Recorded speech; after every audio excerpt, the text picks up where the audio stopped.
हमेशा ये कहता आया हो कुछ देर की खामोशी है, फिर शोर आएगा। आज कुत्तों का वक्त है, कल हमारा दौर आएगा।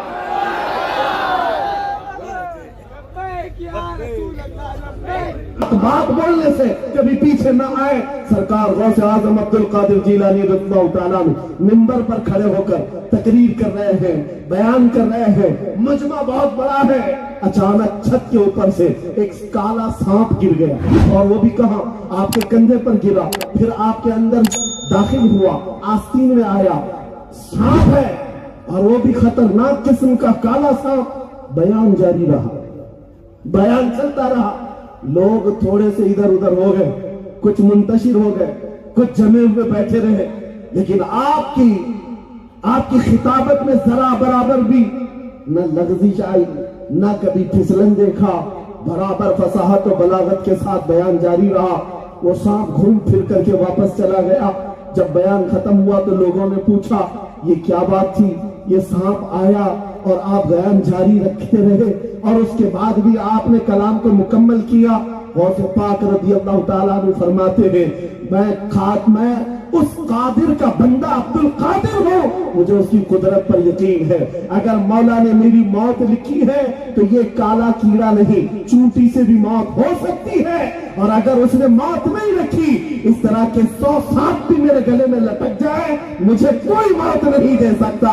इस यकीन के साथ आज इस जमीन पर जियो। ऐसा नहीं हो, अगर हमारी मौत लिखी है, हम किसी रोड पर फिसल करके भी मर सकते हैं, लेकिन अगर मौत नहीं लिखी है तो मोदी और योगी से भी कुछ नहीं हो सकता। कौन डराया हुआ है तुम्हें? कौन डराया हुआ है? क्या जेल की सलाखें मोमिन को पाबंद बना देती है? क्या जेल की सलाखें और फांसी के फंदे हमारे जज्बात को कुचल देते हैं? इनके आबा व अजदाद में हजरत मुजफ्फर हुसैन के चचुरी थे, फरमाते थे जब उनको कैद किया गया था तब आपने एक शेर कहा था, मुजफ्फर को मुकय्यद न समझ ऐ सय्याद, मुजफ्फर को मुकय्यद न समझ ऐ सय्याद, मेरी ये असीरी भी सुन्नत आबाई है, मेरी ये असीरी भी सुन्नत आबाई है।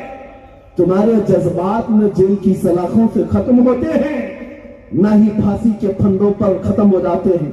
दुनिया ने ये सारे ट्रायल करके देख लिए। हमारे साथ, हमारे असलाफ के साथ इमाम अहमद बिन हम्बल को जब बाजार बगदाद में कोड़े मारे जाते थे, तकरीबन 300 कोड़े मारे गए। वक्फे वक्फे के साथ कई मर्तबा कोड़े मारे गए। आपका मशहूर जमाना एक चोर के सामना हुआ। उस जमाने का एक चोर था, रास्ते से गुजर रहा था। उलमा के लिए बात बहुत ही अहम है। इमाम अहमद बिन हम्बल को देख करके वो रुक गए। कहा, अहमद बिन हम्बल मुझे पहचानते हो? कहा नहीं। कहा, मैं फला डाकू, फला चोर, चोरी के जुर्म में अब तक मैं 1500 कोड़े खा चुका हूं। इमाम अहमद बिन हम्बल उस वक्त 100 कोड़े खाए हुए थे। 100 कोड़े उनको लगे हुए थे, और ये चोर मिलकर कह रहा है अब तक चोरी के जुर्म में मुझको 1500 कोड़े लग चुके वक्फे वक्फे पर, लेकिन फिर भी मैं चोरी नहीं छोड़ा। चालू। कहा, कहना क्या चाहते हो? कहा, चोरी तो एक गलत चीज है, 1500 कोड़ों के बाद भी मैं चोरी नहीं छोड़ा। अहमद बिन हम्बल 100 कोड़ों के बाद तो दीन मुस्तफा को ना छोड़ना, ना ही हक बोलना छोड़ना। उस जमाने के चोर भी नीत समझते थे उलमा का मिशन कुछ और है, उलमा का मसलक कुछ और है। हम गलत हैं, लेकिन उलमा को वो पाबंदे सलासिल नहीं करते। गुनहगार तो होते थे लेकिन गद्दार नहीं थे। मेरे अजीजों, आज वो वक्त आया है जब हक बोलने की जरूरत है, और उलमा ज़वील एहतराम को आवाज उठाने की जरूरत है। और अगर अब ना बोला जाए तो फिर ये आने वाली नस्लें हुजूर का नाम लेने से डरने ना लग जाए, कुरान पढ़ने के लिए खौफजदा ना होने लग जाए, जैसे आज अजानों के सिलसिले में इन्होंने डराया हुआ है। अभी तो लाउड स्पीकर पर बात चल रही थी, चंद महीने गुजरे हुए, सारी दज्जाली मीडिया कूद पड़ी, अजान की आवाज इतनी, अजान की आवाज इतनी। बहस करते करते कहां तक चले गए? कलमाते अजान पर भी کہ اذان کے کلمات میں ایسا ہے لا الہ الا اللہ، کوئی خدا نہیں صرف اللہ ہے، یہ تو ہمارے سارے خداؤں کو رد کرتے ہیں۔ 1400 سال سے کیا سو رہے تھے؟ یہ کلمہ پہلے سے چل رہا ہے، ابھی آج سمجھ میں آیا۔ میرے عزیزوں، یہ دھیرے دھیرے ان کلمات پر بھی آنا چاہتے ہیں جو ہمارے دین کی جڑ ہے اور بنیاد ہے، اور اس کی اصل وجہ یہی ہے، جب تک تم خاموش رہو گے، جب تک تم یہ سہنے کی عادت ڈالتے رہو گے۔ مولا امام حسین کا ایک کلمہ نقل کیا گیا ہے کتابوں میں، آپ نے فرمایا میرے نزدیک ظالم صرف وہ نہیں جو ہاتھ اٹھاتا ہے کسی پر، ظالم اس سے بڑا وہ ہے جو ظلم سہ کر خاموش رہتا ہے، خاموش رہ جاتا ہے، اس لیے کہ وہ پوری قوم کو بزدل بناتا ہے۔ آواز اٹھانا سیکھو، موت و حیات اللہ کے دست قدرت میں ہے۔ رب ذوالجلال جو اندھیریوں کے بعد اجالے لاتا ہے، گہن لگنے والے چاند کو پھر آب و تاب کے ساتھ چمکاتا ہے، کیا وہ قادر مطلق اس بات پر قدرت نہیں رکھتا اس امت پر آئے ہوئے ان اندھیریوں کو چھانٹ کر پھر امت کو اجالے میں لے آئے؟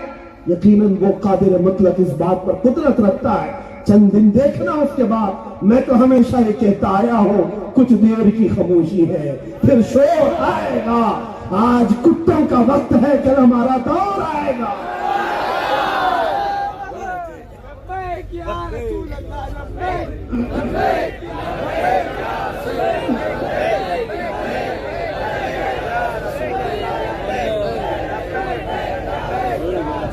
میرے عزیزوں، مایوسی کے ساتھ گزارنے والی زندگی بڑی کرب والی ہوتی ہے، درد والی ہوتی ہے۔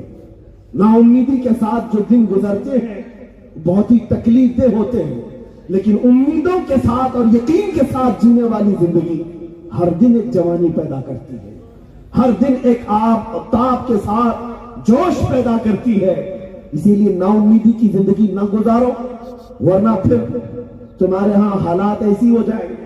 اسی لیے میں ابھی کہہ رہا تھا، وہ تو حقیقت میں بچے پیدا کرتے ہیں فلسطین والے، وہاں بچہ پیدا ہوتا ہے تو باپ کو اور ماں کو مبارکبادی نہیں دیتے، بلکہ کہتے فلسطین تجھے مبارک ہو، بیت المقدس تجھے مبارک ہو۔ بچہ پیدا ہو تو مسجد اقصی کو مبارک، فلسطین کو مبارک۔ یہاں تو آلو کے چپس پیدا کیے جا رہے ہیں، یہاں حالات ایسی ہیں، چپس والی کیفیت نہ رکھو۔ آپ کو اپنی حیثیت معلوم ہے یا نہیں ہے تو میں بتاؤں، آپ کو ایسا لگتا ہے کہ ہم سب ٹوٹے بکھرے ہوئے لوگ ہیں، سیاست نہیں، قیادت نہیں، کچھ نہیں ہمارے پاس، اسی لیے دنیا ہمیں ڈراتی ہے۔ ایسا نہیں ہے، تمہارے پاس جو دولت عشق مصطفیٰ ہے وہ اتنی بڑی دولت ہے جس سے ڈر کر کے یہ میڈیا کے دجال 24 گھنٹے تم پر بھونکتے رہتے ہیں۔ کیوں ٹارگٹ پر رکھا ہے تم کو؟ کیوں ہم کو نشانوں پر رکھا ہے؟ ارے یہاں اور بھی قومیں ہیں، اور بھی بہت ساری آبادیاں ہیں، لیکن ہر مجلس میں تم ہی مدعا کیوں بنے رہتے ہیں؟ کئی دکانیں تو ایسی ہیں ہمارا نام لیے بغیر چلتی نہیں ہیں۔ آپ کو پتا ہوگا، جو بھی نیوز کھولو وہ ہمارے نام سے شروع ہوتا ہے، بہت سارے الیکشن تو ہمارے نام پہ جیتے جاتے ہیں۔ ہر جگہ تم مدعا کیوں ہو؟ کچھ بات تو ہے، مٹی نہیں ہستی ہماری۔ اقبال نے سچ کہا ہے، کچھ بات تو ہے کہ مٹی نہیں ہستی ہماری، ہے دشمن دور زماں ہمارا، یونان و مصر و روما سب مٹ گئے جہاں سے، باقی مگر ہے اب تک نام و نشاں ہمارا۔ عزیزان گرامی وقار، سلطان الاولیاء غوث الاعظم دستگیر رضی اللہ تعالیٰ عنہ کی بارگاہ میں خراج عقیدت پیش کرتے ہوئے یہ بات عرض کرتا ہوں